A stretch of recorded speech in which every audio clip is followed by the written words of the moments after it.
Hello, everybody. It's John with A1 Tool. We got a special edition of Tuesday Tool Day.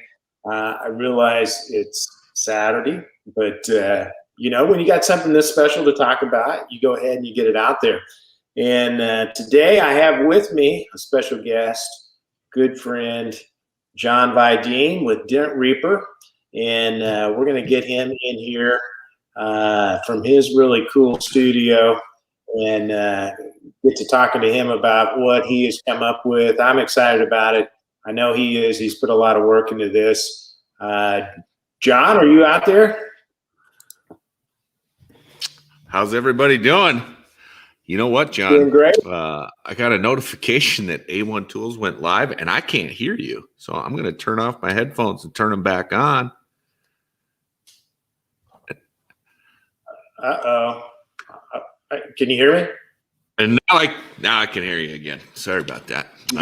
My headphones were connected to both devices, and when I got the notification that A1 Tool was going live on my phone, it screwed everything up. But okay, well, I hope you're the only one out there that. And now I can't hear you again. Really? That's super weird.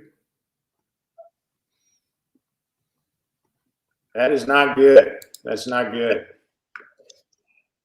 All right. Well, now I just got you going through my computer, and we're all good now. Okay. All right. We're good now. Well, I was getting ready to say, hey, that was maybe the best 30 seconds of broadcast that I'd ever done. And now it's lost out there in the interweb somewhere. So we have Crystal Ellis, and she says she can hear us both. So that's good. That's good. Great to hear. Great to hear. How you doing, Crystal? Yeah. Oh, Crystal was getting a package from us. I didn't give her a heads up. John, you got one too. But a special gift from Cliff. But that's another topic for a different day. So, John, you've come up with a glue tab. And I know you've been working on this for a while. And I'm going to turn it over to you because you know a lot more about what it is that you were trying to do with this new tab. Tell us about it. Well, it is the Dent Reaper Dead Center Hex Tab. And it's a hexagonal tab, and it has dead center technology because I partnered with KECO on it. And I got to work with Chris White and Kenny Austin and the whole team over there at KECO on this. And just an idea that's been bumping around in my head for a while with the hexagon shape. Obviously, no dent is exactly circle or square or oval or any of the shapes any tab is. And they're certainly not hexagon either. But I felt like this would be a more universal shape. Especially when you got to get closer to the edges on a rail or the edge of any panel, really, still able to do that. And another thing I wanted to do is incorporate this little step up on the edge here. It's kind of hard to illustrate. I guess you can kind of see through the tab there around the edge. A little step to help create kind of a vacuum to where you're forcing that pull up through the center just a little bit more. And I've had really good results, really good feedback from all my testers out there. Ryan Shutt, Chris Dale, Cliff Ramadin, Trey Scott. So many guys helped me with that and giving me feedback on that with the prototypes, which are clear. I think Toledo did a demo video on that on his Instagram as well. So if you guys want to check that out. But yeah. Well, I ran into a couple of your testers when I've been out on the Hail Trail. Ran into Trey and to Cliff as well. And they both told me off the record, hey, these things really are good. And, I know Trey told me in particular that, hey, if it wasn't good, I was going to say so. But he was really impressed with it. And I think it does something that no other tab does as well with those flat sides, getting it close to an edge. You just can't do it with a round tab. And so, it really does have a unique calling card. Yeah. So yeah, that was the idea on the point. And I see Crystal asking here, the bottom of the neck is kind of beveled up. No, it's not the neck itself. It is the glue face itself. If you look, it's hard with my lighting here, but right on the edge there, it's there's just a little bevel up, just to create more strength in the center there, if you can see that. So that is the idea. The sizes will be, so obviously there is a variety pack with 3 of each size, and then you can get 10 packs of, we've got an 8mm, and that's point to point on those measurements. So we've got an 8mm, a 10mm, a 12mm, wait a minute, yeah, and a 14mm. So 8, 10, 12, and 14. Just kind of went with the most universal sizes. Obviously, when building a mold, there's definitely costs involved, and I just wanted to go with the most popular sizes to start, and hopefully, if everything goes well, we will be expanding the available sizes. But for now, it's 8, 10, 12, and 14, kind of the most common sizes. And and that is with the dead centers as well, which we've carried for, I guess, ever since they've come out. When you're talking about millimeters too, I'm taken back to my elementary schooling, and the instructors telling us that we were going to have to get familiar with this metric system thing. And I thought, up until this time, 40 years later, that they were wrong, but apparently they're right. Hey, the dead center tab, like I said, we have sold since it's come out. That thing really does some neat stuff too. And it's the only tab I think that guys will break occasionally, and they don't care because it will pull up that little pit like no other tab does. And there's something about that small neck, I guess, that does that. Yeah. And KECO, I mean, when they came out with that design, I mean, there's no way I'm the only one that was amazed, truly amazed that just changing that one aspect of the size of the neck and making that pull so much more precise, so much more driven to the center, and it really does work, and it does obviously create a bit of an issue with durability. Obviously, if you got a fatter neck, it's going to be a lot harder to stretch or snap, but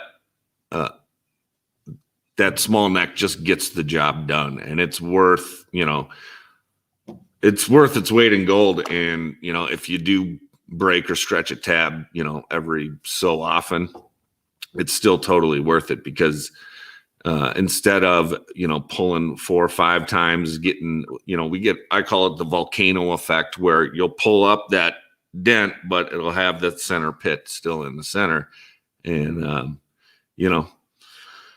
instead of knocking that back down, trying to open the center, do another pull back and forth and back and forth. I mean, to create that sort of efficiency, if it costs you breaking a tab every so often, it's still totally worth it. So, right.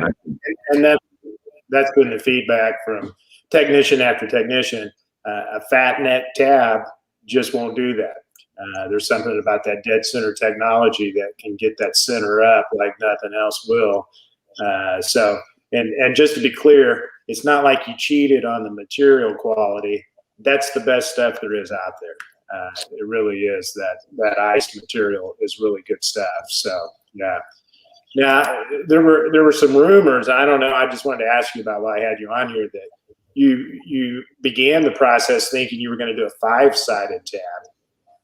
And then the government stepped in and said, no, they own the Pentagon shape.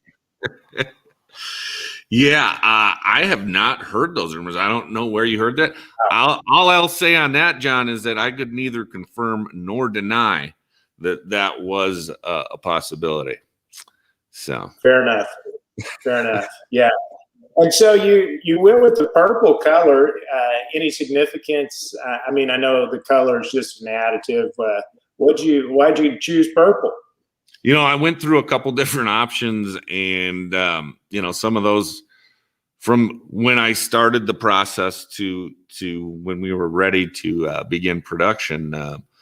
Some of those colors that I wanted to do were kind of taken up, and for me, most people are going to have, something like this, tackle box, the Willie Quick trays, whatever you're using to keep your tabs in one spot while you're glue pulling.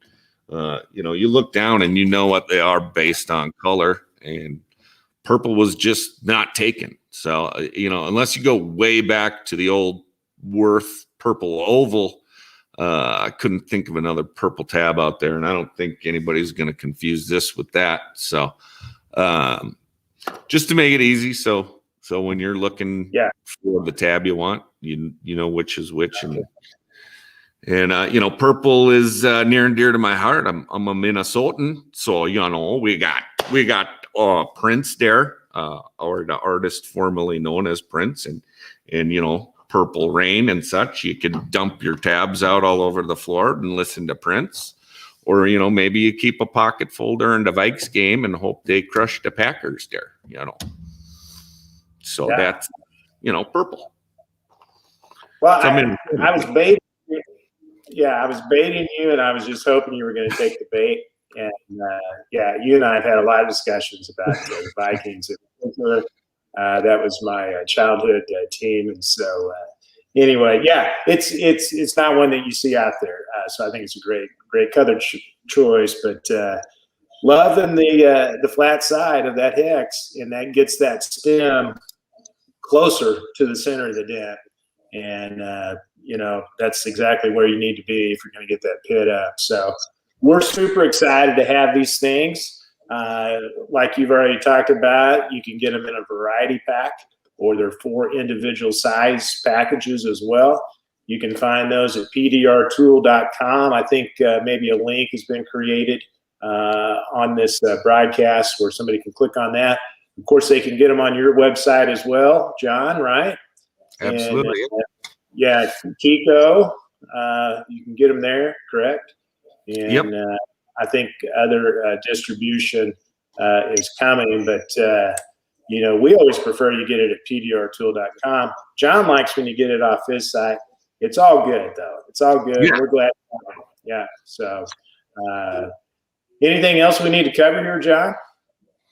Man, I don't believe so. I do want to say thanks to everybody that's already ordered so far. We did go live with it last night with Chris White at KECO, and man, the response has been awesome. I thank everybody, and for all the overseas people that have been messaging me. It does sound like KECO's working on getting some over to TDN. So look for that here in the relatively near future. But the response has been awesome, and I'm so thankful and so grateful to everybody. So grateful for you guys helping me along on this project and every other project as well. And I'm very lucky, man, and super grateful to everybody. So I appreciate everybody's help. Yeah, well, you're welcome. We're glad to have it. And KECO really does do a nice job. Chris, you already mentioned Kenny Austin. Did BJ Bickle, was he involved on the engineering side? I don't know. I just know he's one of their engineers there. Yep. And they really have a nice operation. Have you been there, John?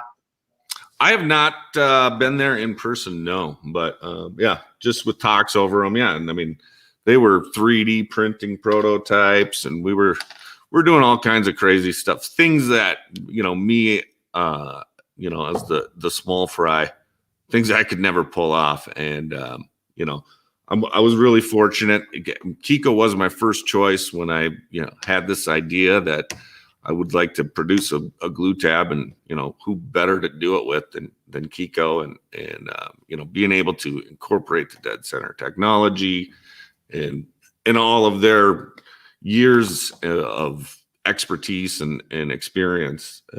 It just helped move everything along, and really helped it. I think be the best possible product it could be, and that's always what I'm shooting for is having the best stuff out there. So super grateful for them to say yes, and I'm glad I didn't have to ask anybody else to help me with that. But you know how it is, John. I like to work with the best, and that's why I work with A1. So well, I appreciate it. I appreciate that. And they do a nice job, and you really are marrying some really good characteristics of the dead center with your design. So I think it's going to be a home run. And John, I really appreciate your time today. And go to the Dent Reaper webpage, go to the pdrtool.com webpage, get these Dent Reaper hex tabs. Go get them, pdrtool.com. All right. Best in the biz. John, we'll be talking to you. Awesome. Yeah, Thanks, John. thank you, sir. Adam Moran. Thanks.